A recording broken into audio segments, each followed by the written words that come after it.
Қайырлы таң, балалар.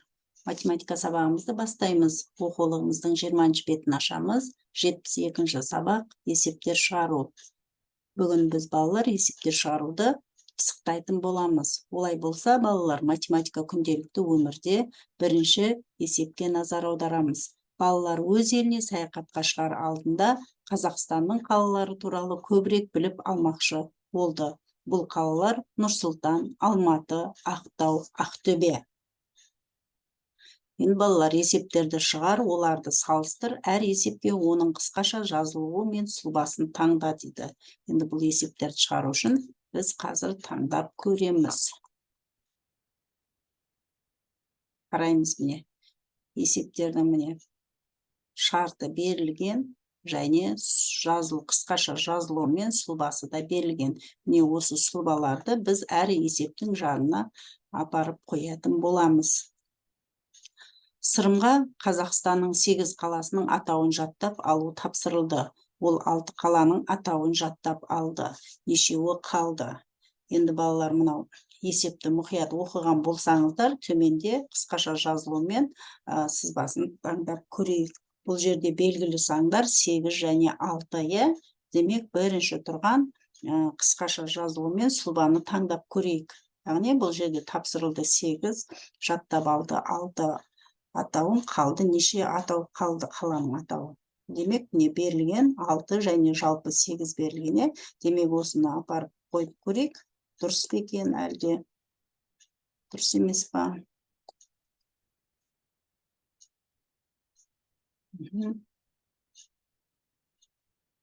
Қоямыз.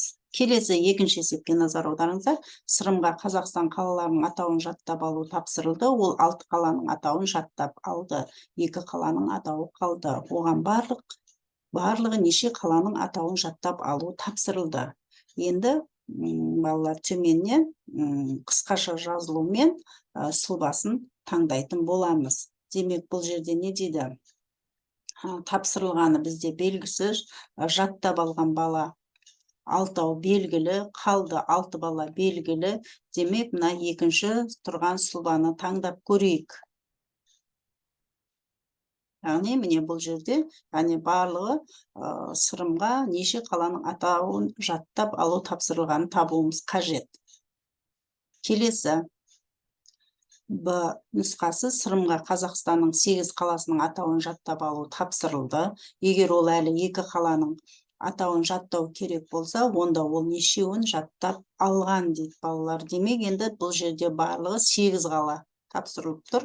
Жаттап алғаны белгісіз, қалғаны 2. Яғни, міне көріп тұрғандарыңыздай сұлбасы және қысқаша жазылу берілген. Әрине, бұл үшінші қатарда тұрған жауапты сәйкестендіріп көрейік, және біргелікте отырып тексеріп көрейік қанекей. Жарайсың. Бәрекелді балалар, біргелікте отырып шығарған есебіміз дұрыс болып шықты. Бәрекелді, ендеше олай болса, келесі екінші есепке назар аударамыз. Өзіндік жұмыс. Балалар есептерді оқып, есептердің шешуін жазамыз. Не, балалар берілген жерге шешуін жазатын боламыз. А нұсқасына назар аударыңыздар. Мұқият тыңдаймыз. Ұзындығы 60 сантиметр таспадан бірнеше сантиметр қиып алынды. Онда тағы 20 сантиметр таспа қалды. Неше сантиметр таспа қиып алынды. Міне бізде берілуін, қысқаша жазуын осылай, сұлбасын осылай жазатын боламыз. Демек, міне 60. Барлығы 60 болды, балалар, сұлбада да көрсетілген. Енді одан бірнеше сантиметр қиып алынды. Белгісіз болып тұр, бірнеше. Қалды 20 сантиметр. Демек, біз енді бұл жерде қиып алынған таспаның табуымыз қажет. Қалай жазамыз? Демек, оны табу үшін 60-тан 20-ны азайтамыз. Барлығы бізде 60 болды. Азайтамыз 20-ны. 60-тан 20-ны азайтса қанша болады, балалар? Дұрыс айтасыңдар, 40 болады. Демек, жауабы 40 деп жазатын боламыз. Міне балалар, бұл есебіміздің қысқаша жазылуы және мынау сұлбасы. Енді бұл жерде тексеріп көрейік.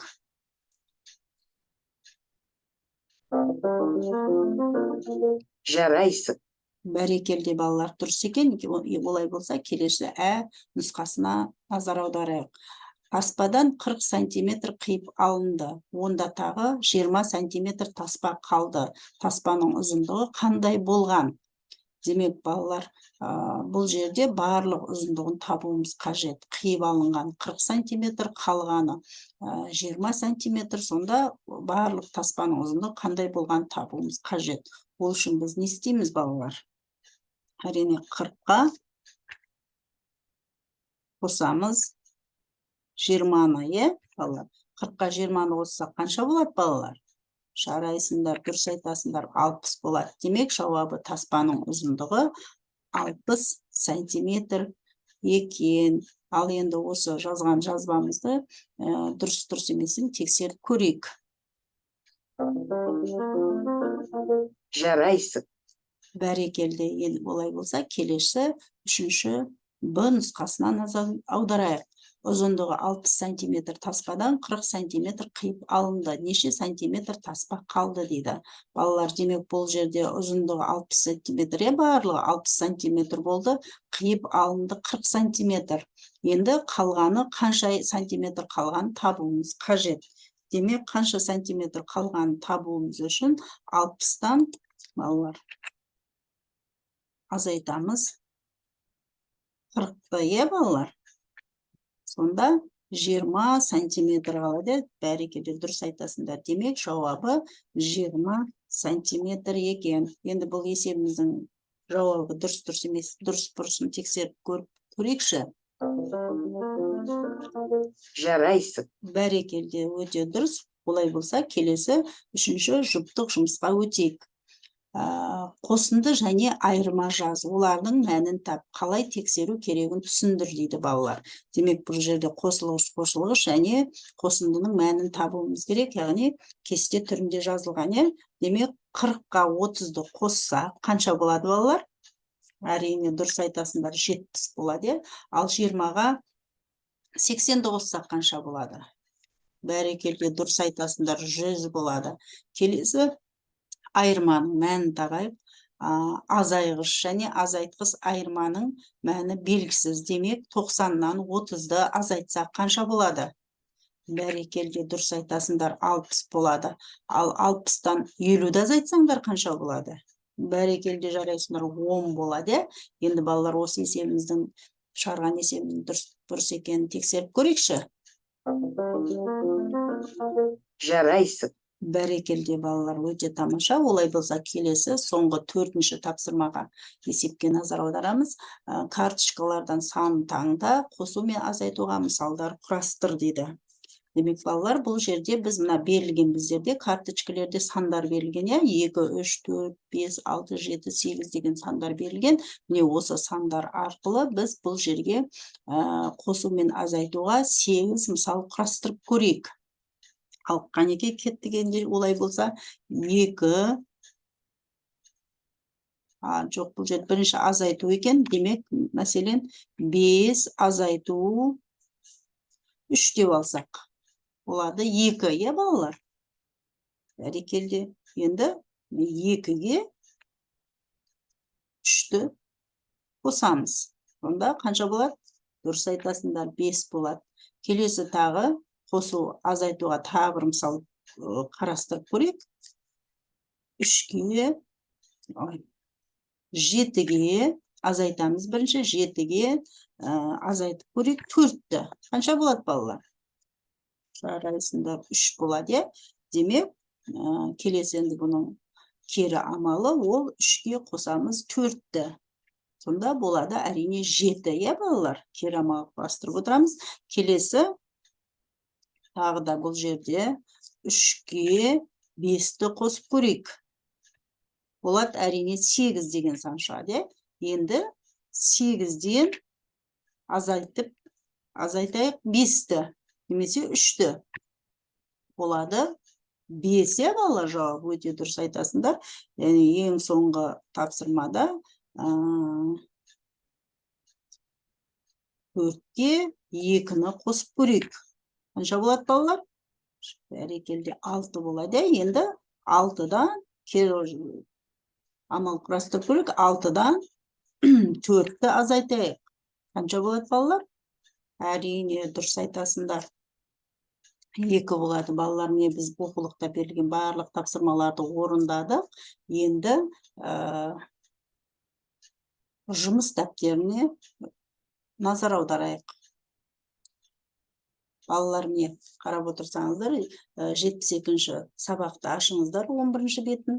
Бірінші есепте есептерді шығар. Ұзындығы 70 сантиметр таспадан бірнеше сантиметр қиып алынғаннан кейін, онда тағы 30 сантиметр қалды. Неше сантиметр таспа қиып алынды дейді балалар. Міне қараңыздар, мына бұл жерде барлығы 70 сантиметр дейді.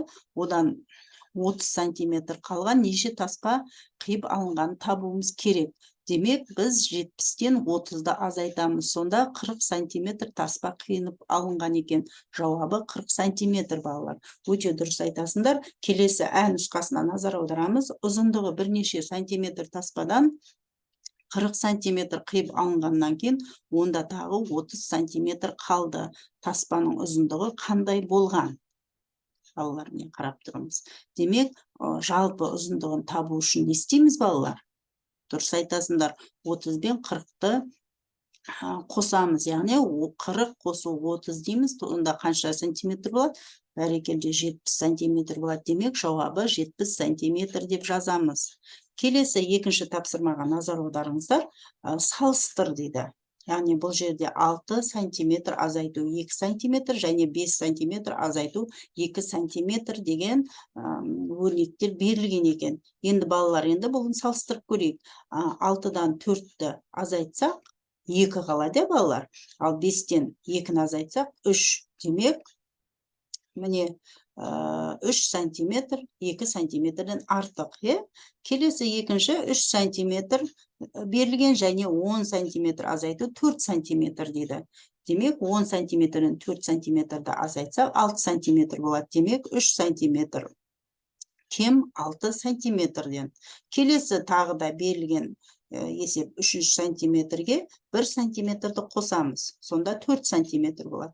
Және 4 сантиметрден 2 сантиметрді азайтамыз. 2 сантиметр болады. Сонда 2 сантиметр кем 4 сантиметрден екен. Немесе 4 сантиметр артық 2 сантиметрден деп не салыстыру таңбасын қоятын боламыз. Балалар, сіздерге бүгінгі сабақ түсінікті болды деп ойлаймын. Келесі кездескенше сау саламатта болыңыздар.